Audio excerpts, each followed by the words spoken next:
Everyone, welcome back in my YouTube channel. So आज मैं आपको पढ़ाने वाली हूँ क्लास 10th हिंदी का आपका काव्य खंड में जो हमारा सबसे पहला चैप्टर है सूर्यदास जी द्वारा रचित पद।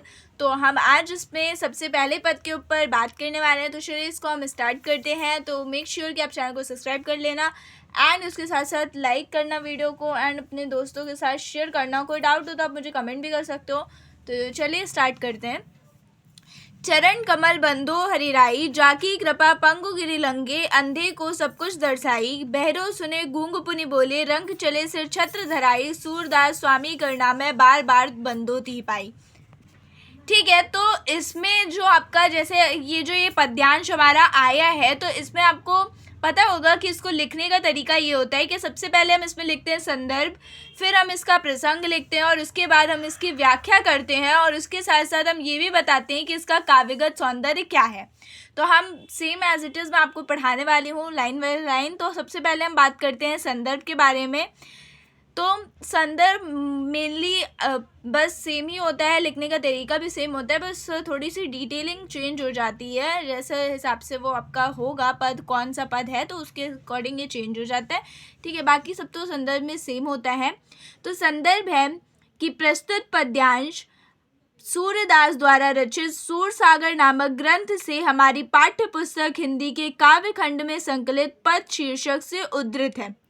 फिर हम इसका प्रसंग लिखेंगे कि इस पद्यांश में भक्त कवि सूर्यदास जी ने श्री कृष्ण की महिमा का वर्णन करते हुए उनके चरणों की वंदना की है।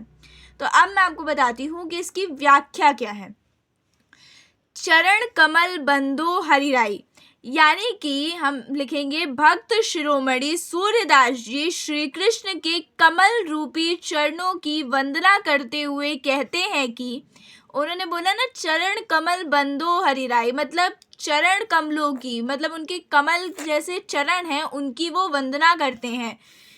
जाकी कृपा पंगु गिरि लंघे, जिसकी कृपा से यानी कि उनके कमल रूपी चरणों की कृपा हो जाने से, कृष्ण जी के चरण रूपी कमल की कृपा हो जाने से क्या होता है कि जो आपका लंगड़ा व्यक्ति होता है, पंगु मतलब लंगड़ा, तो पंगु व्यक्ति यानी कि जो लंगड़ा व्यक्ति होता है वो भी पर्वत को लांघ जाता है। मतलब वो बता रहे हैं कि वो चलने लगता है भली प्रकार से। तो वो ये बता रहे हैं कि वो जो व्यक्ति है, जो लंगड़ा व्यक्ति है, वो पर्वत को भी लांघ देता है, यानी कि वो अच्छी प्रकार से चलने लगता है। अंधे को सब कुछ दर्शाई, मतलब अंधे व्यक्ति को हर एक चीज़ दिखाई देने लगती है। बहिरो सुने, बहरे व्यक्ति को सब कुछ सुनाई देने लगता है। गूंग पुनि बोले, गूंगा व्यक्ति पुनः बोलने लगता है।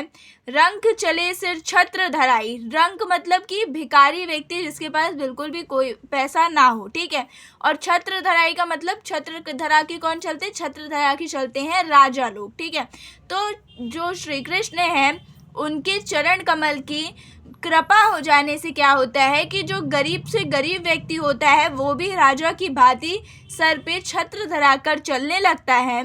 सूरदास स्वामी का नाम है, वो कहते हैं कि जो उनके स्वामी हैं, मतलब श्री कृष्ण जो हैं, वो इतने करनामय हैं कि बार बार बंधो ती पाए, कि सूर्यदास जी बार बार उनके प्रभु की यानी कि श्री कृष्ण के चरणों की वो बार बार वंदना करते हैं। ठीक है, तो ये वो इस पद में बता रहे हैं। अब हम इसका समझेंगे काव्यगत सौंदर्य। तो काव्यगत सौंदर्य क्या है, तो सबसे पहले हम इसमें लिखेंगे भाषा। भाषा आपकी ब्रज भाषा है, साहित्यिक ब्रज भाषा। शैली मुक्तक है। छंद गेय पद, गेय पद का मतलब होता है जो गाया जाने योग्य हो सके। ठीक है, तो गेय पद। रस है भक्ति। शब्द शक्ति लक्षणा। गुण प्रसाद। अलंकार क्या है, चरण कमल में रूपक, पुनरुक्ति प्रकाश, और बाकी पूरे आपका जो ये पद है इसमें क्या है, अनुप्रास अलंकार। ठीक है, तो उम्मीद करती हूँ कि आपको ये अच्छे से समझ में आया होगा। कोई डाउट हो तो आप मुझे कमेंट बॉक्स में कमेंट करके पूछ सकते हो। मिलते हैं अगली वीडियो में। Thanks for watching, bye bye.